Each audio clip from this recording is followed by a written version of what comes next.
It's time to open the G.I. Joe Classified Night Creeper. What a name for this thing. You can definitely tell this was made back in the 80s, 90s originally, because I don't know if you'd want to call something a creeper nowadays. But here's the funny thing, is that the Night Creeper itself is one of, like, my favorite G.I. Joe figures growing up as a kid.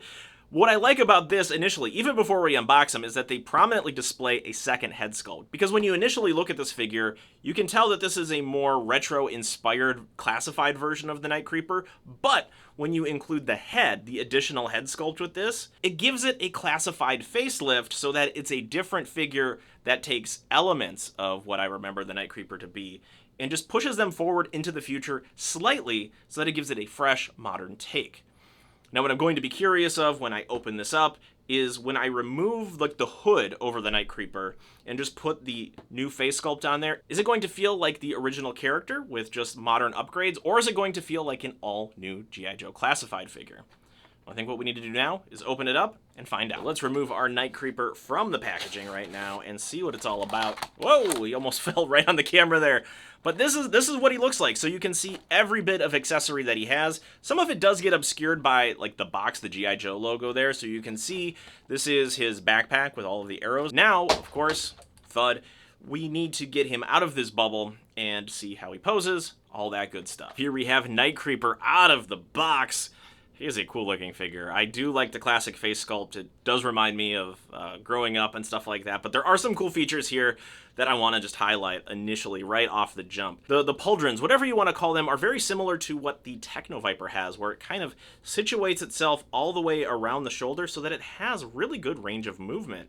And when we're talking about range of movement, the butterfly joints on this figure, this is what Jinx should have had, because they are phenomenal in terms of the ability to reach back as well as kind of come forward a little bit. I can definitely see more range of motion in this figure than I have from some of the other ninjas, which is good because he's kind of a ninja-like character. This is what you want to see overall. The range of motion in the elbows, double jointed of course. We also have similar range of motion here on the legs. We do have a pretty good range of motion on the legs, even though his pants are a little baggy, just right around where the boot is defined. Which of course does swivel as well. What I'm super curious about right now though is removing the head, putting the new one on, and seeing how that changes the Night Creeper. So let's do that. I'm guessing that the way that this face sculpt is situated is that I'm not going to be able to put the hood on there.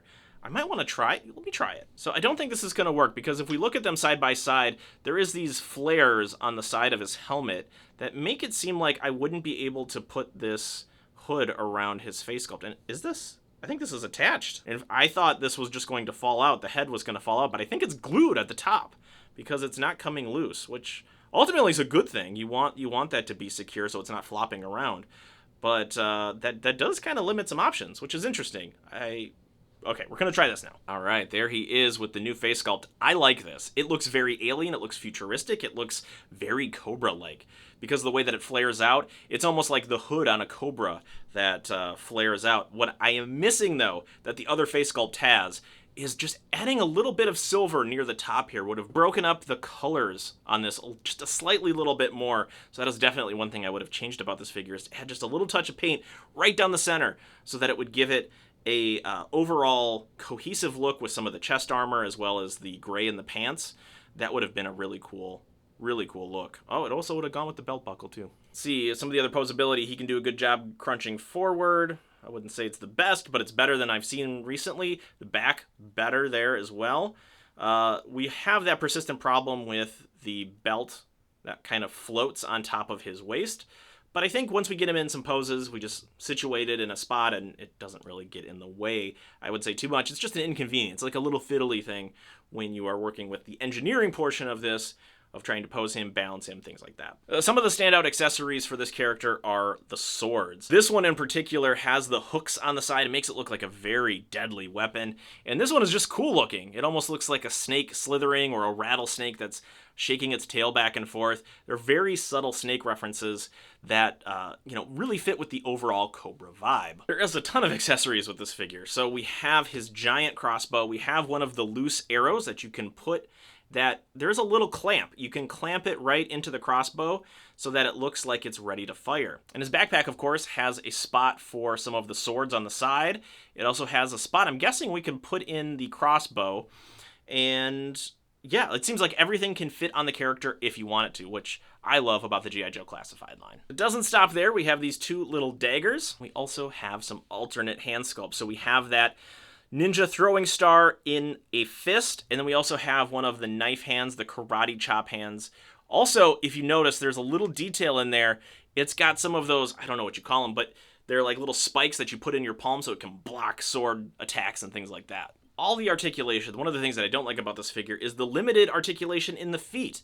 If we have all these other great points of articulation, having the feet, which have ninja shoes, we can clearly see those, having those be stopped by the shin guards is a little unfortunate. Having a little deeper of a cut so that we could flex those ankles up and down to do some cool kick poses would have been great. But that is my one gripe amongst this entire figure. Everything else about this guy seems pretty wonderful. And while, of course, there is some nostalgia glasses that go on with reviewing a figure like this, ultimately, like, the head sculpt helps separate him from the old version. So having this additional, very cyborg-like Cylon-esque is helping me differentiate him from the previous character. Now, here's the thing. If I didn't know this was a Night Creeper and he had this face sculpt, I probably wouldn't assume this is a Night Creeper. There are elements that I would think are very Night Creeper-esque, but it almost feels like a brand new character, which I'm totally fine with. I don't hold that against this figure at all, because I think some figures need to be updated. I think we need to bring some of the G.I. Joe Classified stuff into the modern era and take a little more chances. So something like this is pretty cool to see. But the fact that they incorporated that more familiar face sculpt too is something that's pretty incredible about this overall package. So I want to hear from you. What do you think about this Night Creeper? Do you like the original face sculpt, or I guess the more familiar face sculpt, or this new modern one? Is this one to get, or is this one to pass? It depends if you're one of the fans of the ninjas in the G.I. Joe line. This is a very ninja-inspired character, so it really depends if you like those types of characters or not. I mean, ultimately, I'm guessing you could put a human head on this and just have it be like your own custom character, but having these faceless troop builders from within the Cobra ranks are what make Cobra a very fun faction to collect. For me personally, most of the range of movement, most of the design, the artistry, the sculpting work really well for this. So for this, like, he is going to be a definite proud member of my G.I. Joe collection. Probably going to put him next to an Alley Viper or the Techno Viper. And I'm also going to probably be looking forward to the inevitable repaints or the sub-teams from within Cobra.